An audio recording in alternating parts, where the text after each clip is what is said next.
পিতা আৰু পুত্ৰৰ এটা ভাইৰেল কল ৰেকৰ্ডিঙে বৰ্তমান ছ'চিয়েল মিডিয়াত খুবেই তোলপাৰ লগাই আছে। পিতৃ প্ৰতাপ চন্দ্ৰ বৰদলৈ আৰু পুত্ৰ অনলজ্যোতি বৰদলৈ দুয়োৰে মাজত হোৱা কথোপকথনৰ এটা কল ৰেকৰ্ডিং ছ'চিয়েল মিডিয়াত খুবেই ভাইৰেল হৈ আছে। এতিয়া সকলোৱে সমালোচনা কৰিছে, আচলতে দোষী কোন, পিতৃ প্ৰতাপ চন্দ্ৰ বৰদলৈ নে ডক্টৰ পুত্ৰ অনলজ্যোতি বৰদলৈ? এই ঘটনাটোৰ পাছতেই সাংবাদিক ভাস্কৰ জ্যোতি বৰুৱাই ডক্টৰ অনলজ্যোতি বৰদলৈলৈ ফোনৰ যোগে কৰা এটা কথোপকথনৰ ৰেকৰ্ডিং আমাৰ হাতত আছে। আপোনালোকলৈ সেই ৰেকৰ্ডিংটো আগবঢ়াই দিছোঁ। আপোনালোকে ভিডিঅ'টো শেষলৈকে চাই থাকিব আৰু শুনি থাকক। ডক্টৰ অনল বৰদলৈ, যিটো আমি বাতৰি লাভ কৰিছোঁ, আপোনাৰ পিতৃয়ে আপোনাক শেষ মুহূৰ্তত বিচাৰিছিলে কিন্তু আপুনি নগ'লে, এই গোটেই কথাটো আচলতে কি, প্ৰকৃত ঘটনাটো কি আছিলে? দেউতাই যিহেতু আপোনাক বিচাৰিছিলে, আপুনি কিন্তু নগ'লে বা আপুনি চিনি নোপোৱাৰ এটা ভাও ধৰা বুলি অভিযোগ আহিছে, এই গোটেই কথাটো আপুনি কওকচোন অকণমান। আচলতে 2000 চনৰ পৰা তেখেতৰ লগত আমাৰ কোনো সম্বন্ধই নাই।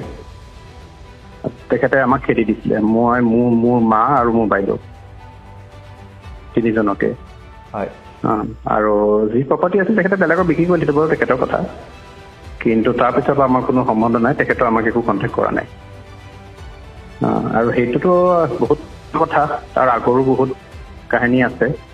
মোৰ মাৰ ওপৰত বহুত অত্যাচাৰ চলাইছিলে, আমাৰ ওপৰতো বহুত অত্যাচাৰ চলাইছিলে। মদ ভাং সেইবিলাক চবটো আছিলেই, ক'বই নালাগে সেইবিলাক। আৰু মদ ভাং যোৱা সেইবিলাকতো আছিলেই।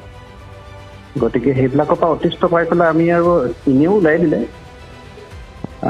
সেইকাৰণে আমি গুচি আহিলোঁ তেতিয়া। আৰু আপোনালোকক মানে 2000 কোন চন বুলি ক'লে? 6 চন। 6 চনৰ পৰা আপোনালোকে তেখেতৰ পৰা আঁতৰি আহি, ধৰক আপুনি তেতিয়া ক'ত থাকিলে বা আপোনাৰ মাৰ সৈতে? আমি গুৱাহাটীতে আছোঁ। মইতো পঢ়ি আছিলোঁ, মই মোৰ MD কৰি আছিলোঁ, বাইদেউ MD কৰি আছিলে। হয়। আমি গুৱাহাটী মেডিকেল কলেজতে কৰি আছিলোঁ। তাৰপিছত আছোঁ আমি বেলেগ বেলেগ ভাড়া ঘৰত আছে। আৰু 2013 চনত ফ্লেট এটা ল'লোঁ নিজৰ, এতিয়া তাতে আছোঁ। কিন্তু মোৰ মাও মোৰ লগতে থাকে। আপোনালোকক আগতে বিচৰা নাছিল নেকি আপোনাৰ পিতৃয়ে? নাই। ইনফেক্ট ছেপ্টেম্বৰ মাহত তেখেতে এখন চিঠি দিছিলে। মোৰ ক্লিনিকলৈ আহিছিলে, সেইখন ৰেজিষ্টাৰ্ড লেটাৰ আছিলে। মোৰ ক্লিনিকতো আহিছে আৰু বাইদেউৰ চেম্বাৰতো গৈছে যে তেখেত আমাৰ পিতৃ নহয়, আৰু সেইটো প্ৰমাণ কৰিবলৈ কি কৰিব পাৰা তোমালোকে প্ৰমাণ ওলোৱা, তেনেকৈ এখন ইংৰাজীতে দিছে।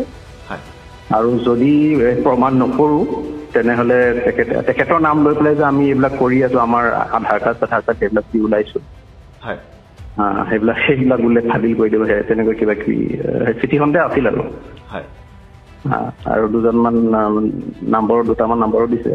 আমি একো ৰেচপণ্ড নকৰিলোঁ তেতিয়া সেইটো সময়ত, কাৰণ সেইটো আৰু ক'বই নালাগে আৰু সেইটো আৰু।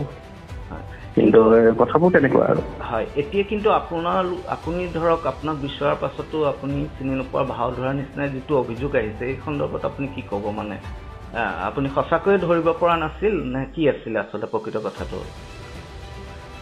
ধৰিব পাৰিছিলোঁ, কিন্তু এতিয়া কথাটো হ'ল যে ইমানবোৰ কষ্ট সহ্য কৰাৰ পিছত আৰু মানুহৰ এটা মানসিকভাৱে নাথাকে, প্ৰথম কথা। হয়। তাৰ মোৰ মা মোৰ লগতে আছে। মই যদি ইচ্ছা কৰিলোহেঁতেন মই মোৰ মাকো ক'ৰবাত পেলাই থৈ আহিব পাৰিলোহেঁতেন। কিন্তু সেইটো কথা কোনো না। সামাজিক মাধ্যমত এটা ভাইৰেল হৈছে, তেখেতে দ্বিতীয় বিবাহ কৰাইছিলে নেকি? এই কথাটো নাই কোৱা। তেখেতে ছ'চিয়েল মিডিয়াত এটা ভাইৰেল হৈছে, প্ৰতাপ বৰদলৈয়ে দ্বিতীয় বিবাহ পাশত আবদ্ধ হৈছিল নেকি? মই নাজানো, যদি হৈছিলোঁ মোৰ কোনো জ্ঞান নাই, কাৰণ মই তেতিয়া কমকো নাই। তেখেতে আনৰ ঘৰত থাকিছিলে, এই কথাখিনি আপুনি গম পাইছিলে নে আপোনালোকে? নাজানো। সম্পূৰ্ণৰূপে যোগাযোগ বিচ্ছিন্ন হৈ আছিলে? বিচ্ছিন্ন হৈ আছিলে। হয়। ধন্যবাদ ডক্টৰ অনল বৰদলৈ।